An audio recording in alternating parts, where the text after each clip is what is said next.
Thorpe, aka Abel, says, "Hey Joe, I recently interacted with William Albrecht and mentioned my opinion that the church teaches limited biblical inerrancy," and then you put Dave Verbum in parentheses.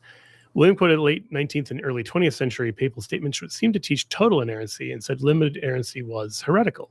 Thoughts? So there is more work that I think needs to be done about what we are particularly saying in terms of the error-free nature of biblical text. Let me show you why.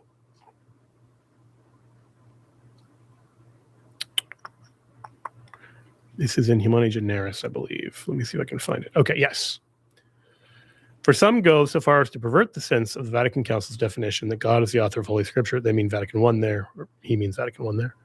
And they put forward again the opinion already often condemned, which asserts that immunity from error extends only to those parts of the Bible that treat of God or moral or religious matters. So they say they even wrongly speak of a human sense of the scriptures beneath which a divine sense, which they say is the only infallible meaning, lies hidden. So that is rejected by Pius XII pretty explicitly there, but he also is very clear it's been rejected repeatedly. So you don't want to have I know that is the way a lot of people read Dei Verbum. And in the past, I even thought Dei Verbum was teaching something like that, but I don't think that's correct because of passages like that from Humani Generis. But this leaves a big unanswered question of, okay, well, if it's not that, what is protected from error? Because you can have all of these incidental things that don't seem like they make a big difference in terms of the morality or the inspiration of the text. For instance, can you have a historical figure's name mistranslated or misspelled?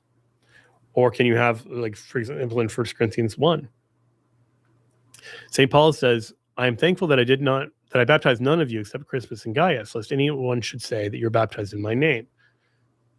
But then he realized that he actually did baptize someone besides Crispus and Gaius. So then he adds in the next line, "I did baptize also the household of Stephanas. Beyond that, I do not know whether I baptized anyone else."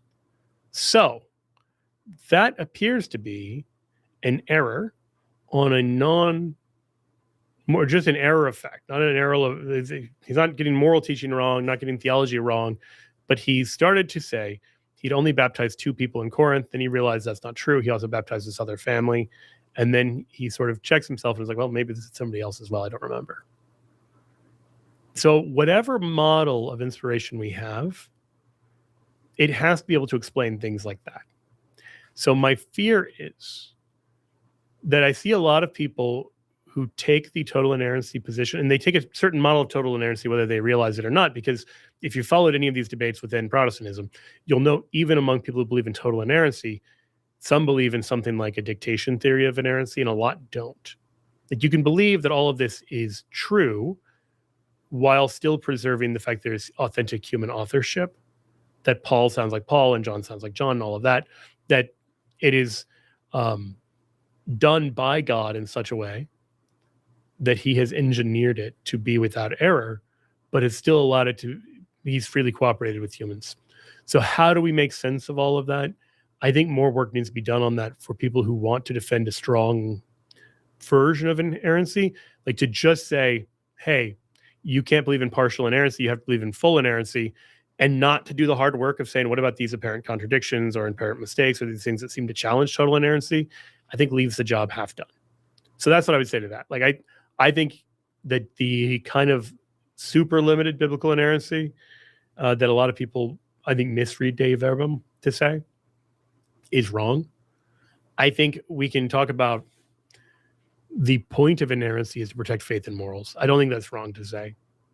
But if you said, and all of the historical facts are wrong or whatever, that'd be goofy. That'd be wrong.